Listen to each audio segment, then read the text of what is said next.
Hello guys, Lone Vic here. Tonight, if you're watching this video, you are going to find out how to play Parks. This is a brilliant worker placement game lasting about an hour for 1 to 5 players, in which you will be hiking and sightseeing and collecting memories and photos from different national parks all around the US.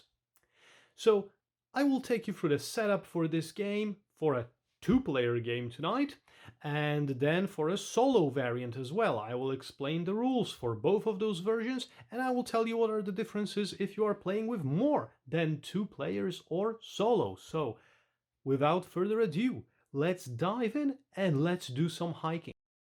Okay, so in order to set up the game, you need to place the board, as you can see, in the middle of the table so that everybody has it in easy reach.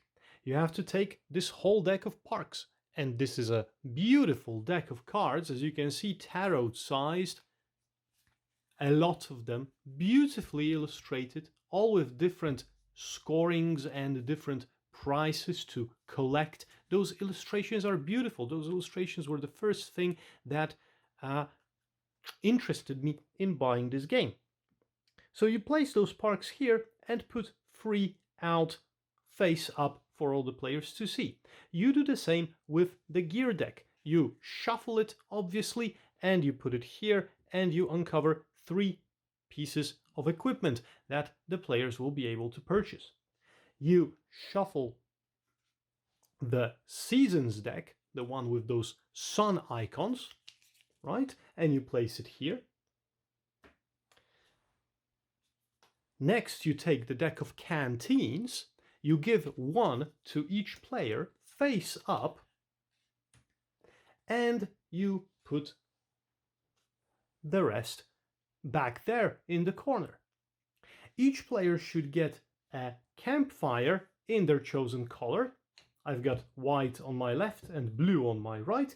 2 happy hikers who start at the trail's beginning in the chosen color, and additionally these are called the year card, and each player should take 2 of those randomly and select 1. These year cards will be specific goals that the players will be able to achieve in order to score more points. So I will give 2 to this player and 2 to this player. I will tell you about those later. The unused rest goes to the box. Put the game tray with all the resources in an easy to reach place for all the players. There are 2 in the box, but I'm using only 1 for a 2-player game. And the final thing to do is set up a trail.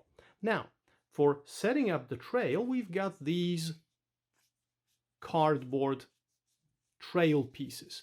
And the difference between them is that here in this corner, we got this 4+, for example, is when you're playing with 4 or more players. So this one goes back to the box automatically. The rest of them, however, either have this advanced star asterisk or not, which means that they are basic, like this one, for example. So you separate the basics from the advanced. This one is basic, basic. This is advanced. I'll put it on the side right now. This is basic and basic yet again. There you go. And this is an advanced one. And this is a basic one and this is an advanced one. So you should have 1, 2, 3, 4, 5 basic tiles and 4 advanced ones. And what you do is you randomly from those advanced ones, which you shuffle, select 1, add it to the stack of the basic ones, and shuffle this 1 advanced together with the 5 basic tiles. The rest of those the rest of the advanced ones should be placed nearby because they will be added in later. After you shuffle, you build the trail 1 by 1. 2, 3, 4, 5, and I'm squeezing this in here, 6. There you go. And this is our trail for the first round. Okay. And this is how you set up the game. The first player gets this nice shiny first player marker, the golden one, and the player on the right of the first player gets the camera. And we're all set for a two-player game. Now, the only difference with the setup between different player counts right now, apart from the solo mode, is that if you are playing with 4 or 5 players, you would add this tile with this 4+, this basic tile with 4+, into this starting trail, so you would have one more tile in the beginning of the game. But apart from that, all setup is exactly the same. Okay, so after the setup, let's discuss how to win the game. The game is won by collecting as many points as you can by visiting parks and doing other stuff. So let's go through those conditions right now. So when you visit a park, you will get the amount of points that's printed here on the side of the park. 4 for Everglades National Park, for example, if you manage to visit this one. The player who has the first player token at the end of the game gets 1 point. Additionally, 1. And you can score points by taking photographs. And those photographs, there you go. Each photo has a different graphic, but they are all worth 1 victory point. And you also score your year bonus. And those year bonuses can be very different. They are quite similar, in my opinion, to what you've got in Wingspan, where you have to, collect birds that have a specific wingspan or a specific nest type or something like that. Here, for example, you've got 2 examples. The Year of the Tides, you have to visit 5 parks which have a water symbol on them, right, like right here, and you will get 2 points. Or if you have 7 parks visited with water, you get 3. Or, for example, you can have the Year of the Sun. If you have 6 sun symbols on your visited parks and you've taken 3 photos during your year, you get 2 points. And if you have 10 sun symbols and 5 photos, you get 3 points. So different conditions. Remember, each player chooses only one and scores this. So this is how you can win the game. This is what you are aiming at. The resources don't count at the end of the game. They do nothing. Right, so now that you know how to set up the game and how to win the game, let's talk about how the game progresses. So, in the beginning of every season, because there will be 4 seasons in this game, you have to start the season by flipping the first card on the season deck. And this card will tell you 2 things. It will tell you a passive effect, like for example, parks cost 1 less water to visit this season, and it will tell you the weather pattern. And this weather pattern is important because based on this weather pattern, you have to place water and sun symbols on the trail, excluding the first tile. So for example, I have water, sun, water. I will put water here. I will put sun here. Another water here. There you go. Sun goes here. And water goes here. If the trail were longer, I would just be repeating the pattern. Oh no, I screwed up. Sorry, I have to repeat the pattern. So I do water, sun, water, and then again water, sun, and I would have to put water if the trail were longer, but it isn't. And then you can put this card here on top of the deck so that everybody remembers about the passive ability. After this is done, the players take turns. Starting with the first player, each player will be selecting one of their happy campers, or hikers as you wish, and will be moving them along the trail. You can move your hikers anywhere to the right from their location, so you can't backtrack, you can only go here, but you could even go directly here if you wanted to. The game doesn't really count movement points in this case. So what happens when you land on a space? If I went, for example, here, I would collect this water token from the weather pattern into my resource, and I would take 2 additional water from this tile. Now, at this point, if I'm collecting water, it's important to mention about canteens. Each player starts the game with 1, but they can purchase more or obtain more during the game. Whenever you collect water, you can either put it into your resources or you can put it into your canteen, where it will stay until the end of the season. But if I, for example, collected water right now, I could place 1 into my canteen in order to take one tree resource. So this is basically a swap, but you can do it only with the water that you've collected immediately. So if, for example, I put my water into the resource and next turn I decided that, well, I need this tree, I wouldn't be able to do that. I would need to collect fresh water. But for now, I've used my canteen up and I've got one tree and I've got 2 water, one from the weather and one of those from the tile. And this is it. Then the next player goes and he can take one of their hikers and then he can go here, but he cannot go here into the space which I am occupying, or he couldn't even go into a space which his other camper is occupying, unless that player flips the campfire.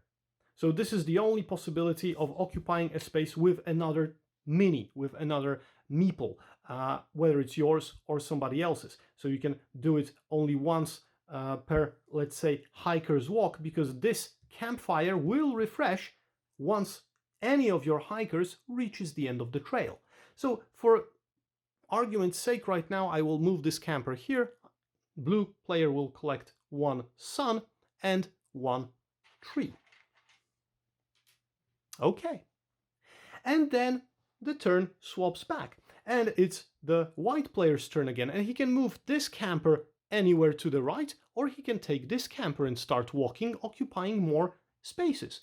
And this continues until 3 of those... Oh, well, I've said it wrong.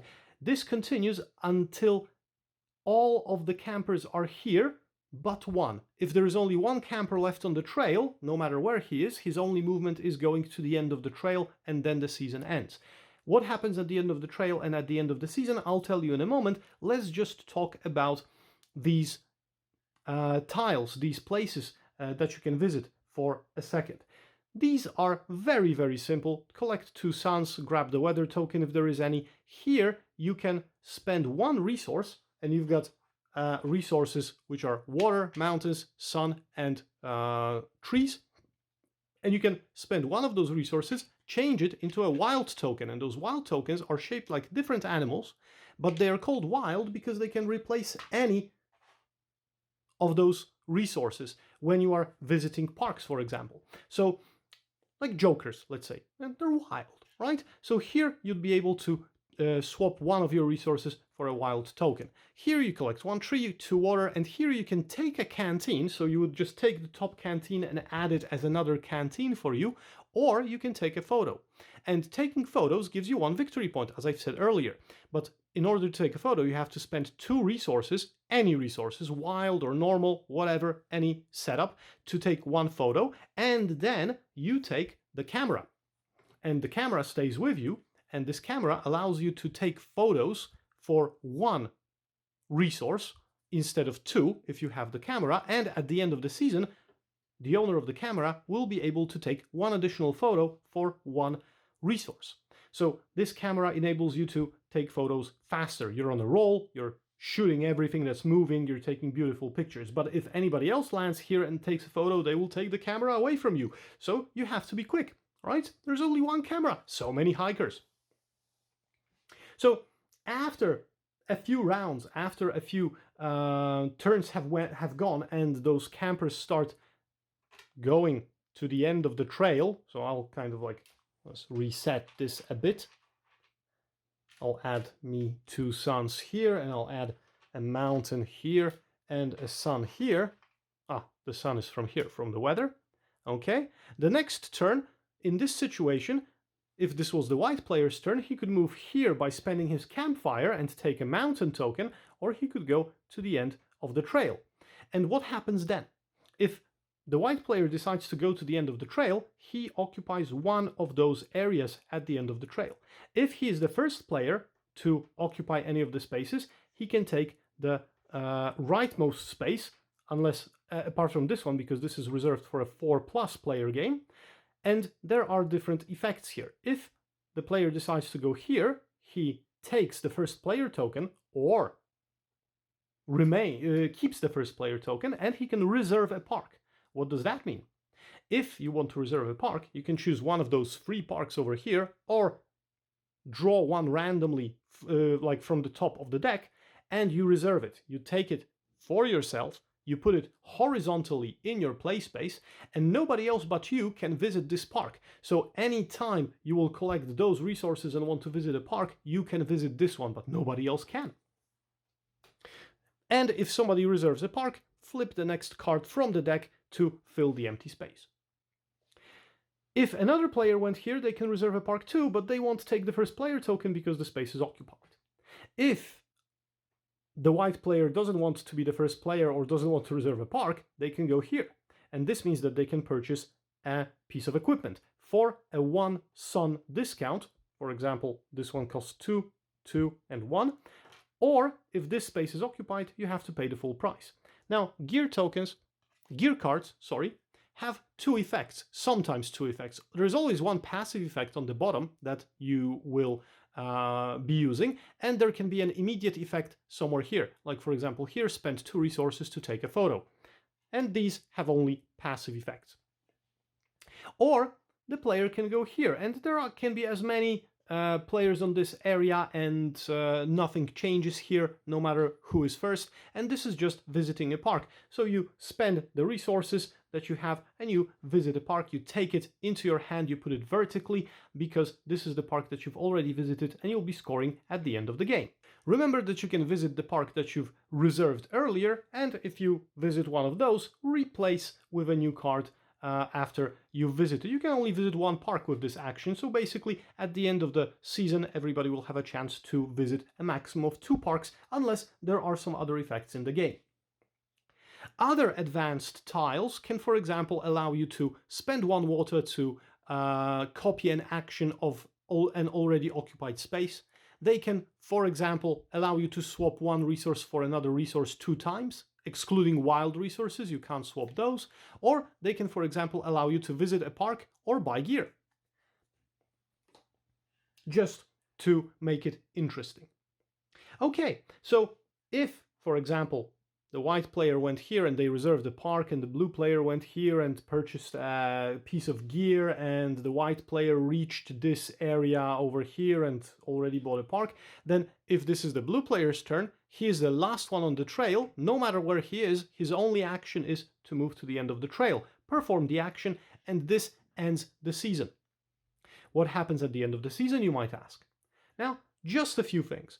First things first, you have to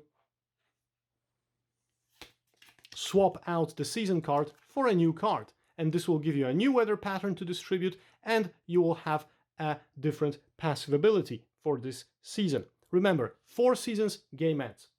Second thing, you empty all the canteens. So you throw the water out into the resource bank and the canteens can be used again. Remember that whenever a hiker reaches the end of the trail, you can also refresh the campfire, so this can happen twice during a season. And the last thing you do is you collect all of those, there's 1 water here, so kick it off. You collect all of those tiles that you've used in this turn, in this season.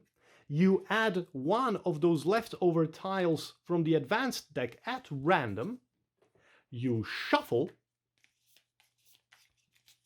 And you distribute again. So this time the trail will be 1 location longer. And as you can see, we've got the location that allows you to swap resources. Place all those meeples again at the head of the trail. And you're ready for another round. Remember about the passive ability and placing the weather pattern. We've got sun and rain, rain. So starting from the second tile, we are putting sun, water, water here, sun here. So we need 4 waters. 1, 2, and this is the pattern from the card. And we're done. The only thing to remember is that you can have a maximum of 12 resources per player. If you have more, you have to, if you gain more than 12, you have to discard up to 12. So you can't cross this magic number. You can have as many canteens as you want. You can have only 1 year goal.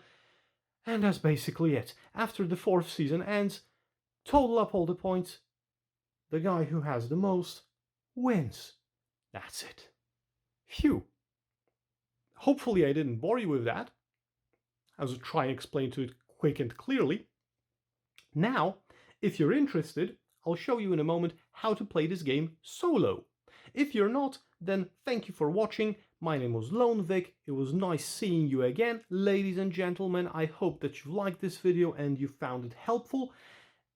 Please subscribe, like, and hit the notification on my channel to see more videos and get informed when they pop in, hopefully on a very regular basis. And have a good night, because it's very late tonight as I'm recording this. If, however, you want to see the solo rules, stay tuned for another few minutes. And we're back. As you can see, the setup has changed a little for a solo game, and now I will explain to you how it has changed. I will just remove this one additional tile from the advanced ones that I've added for the multiplayer game to reset it. Completely forgotten about that. Okay, so when you are playing solo, the player who is the human player, so you, gets both the camera and the first player token. You get the 2 year cards, you get a canteen, you put your hikers at the beginning of the trail, you set up everything as normal. The only differences are you shuffle the gear, but you don't deal any out here. You flip the trail end to the solo side, the one with those green elements over here, and you don't put a campfire, and you don't give a canteen, and you don't give the year goals to the other player, who is called the Rangers, and you choose only the color of the meeples. I've stuck with the blue here. The Rangers will be blue. Okay, so you know the stuff with the weather patterns. I've stuck with the same card, so I will distribute the weather pattern again. And there will be a sun and a water token here. Okay, and the only thing that's additional is the solo deck that you have for the Rangers. The first thing you have to find is the Rangers tracker and place it on the table. Then shuffle the rest of those solo cards, put them nearby, and reveal one of those and place it like here.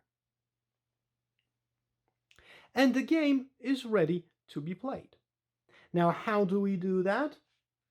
It's very similar to a multiplayer game, in this case, with just a few differences.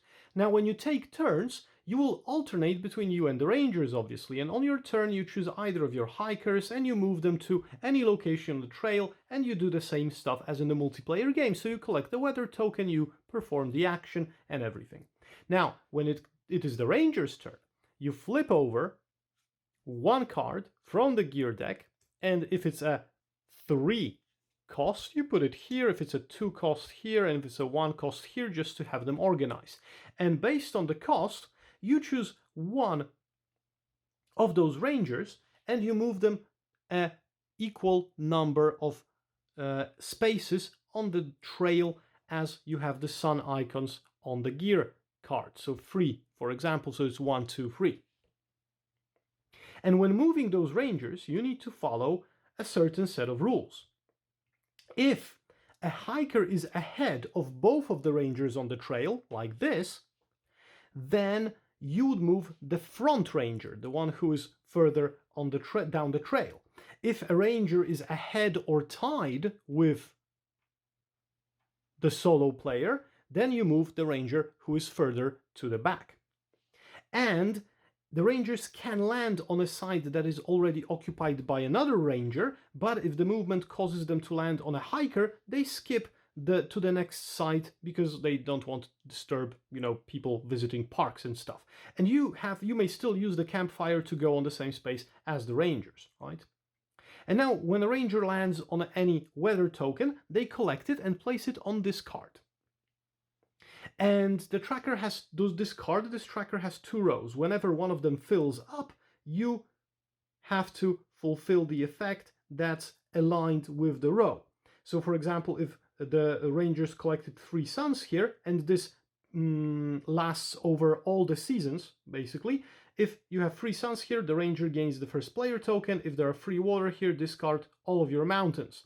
And if any of those conditions is true, you empty this row, you empty this row for the conditions, you put this condition on the bottom of the pile, and you choose a new one and continue. So for example, if I have 3 water here, I would clean this out, I would discard all of my mountains, and I would replace this card with a new one. If there was one sun here at the same time, this sun would stay because you don't change the whole card. You only empty the row that's been filled. Now, and the next, and probably the last, to be honest, difference is what happens at the trail end. Now, when the player goes to the trail end, they have exactly 3 options, the same ones as in the normal game. They can reserve a park, they can buy gear, there is no discount here, and they can visit a park. So that's standard basically, right? And this happens every time you reach the trail end and you relight the campfire, and that's brilliant. Now, rangers have unique actions, the green ones, when they reach the trail end. And those dark green slots are decided, where the ranger lands is decided by the cost of the gear card that moved them to the trail end. So if the gear card costed 1 sun, they go here, 2 suns here, 3 suns down here on the bottom slot. If the ranger lands on the top slot, they discard the leftmost park from the board, and the ranger moves right to the slot here and gains the first player token if this slot is not occupied. And if the ranger can't move here because this space is occupied, he moves here, blocking the reserve action for the entire season.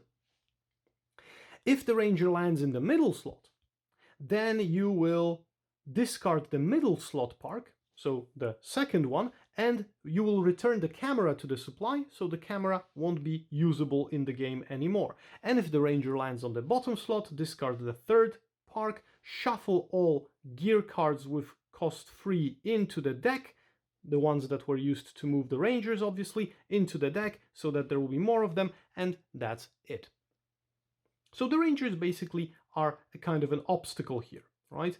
And if a park card is discarded by a ranger at the trail end, the first, the second, or the third one, you do not refill the empty slot until the end of the season. So you have 1 less park to choose from. Bad luck in this case, right? If a second ranger reaches the trail end and would occupy the same space as the first ranger because of the card, the gear card being with the same number, nothing happens. Those actions during a season don't double themselves up. And what happens when there is only 1 hiker or ranger left on the trail?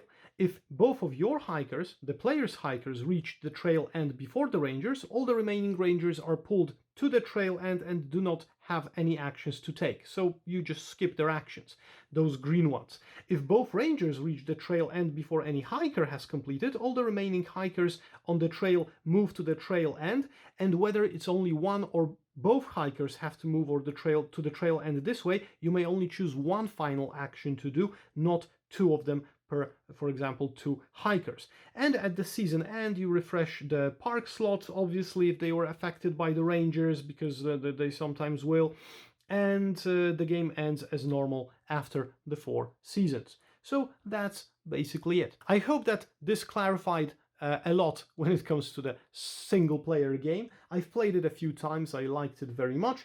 The next video I'm going to do with a how to play for this game is going to be together with the Nightfall add-on, which in my opinion is a great add-on to this game, adding a lot of depth and another layer of fun to it with some new year scoring cards and a new mechanic with campsites.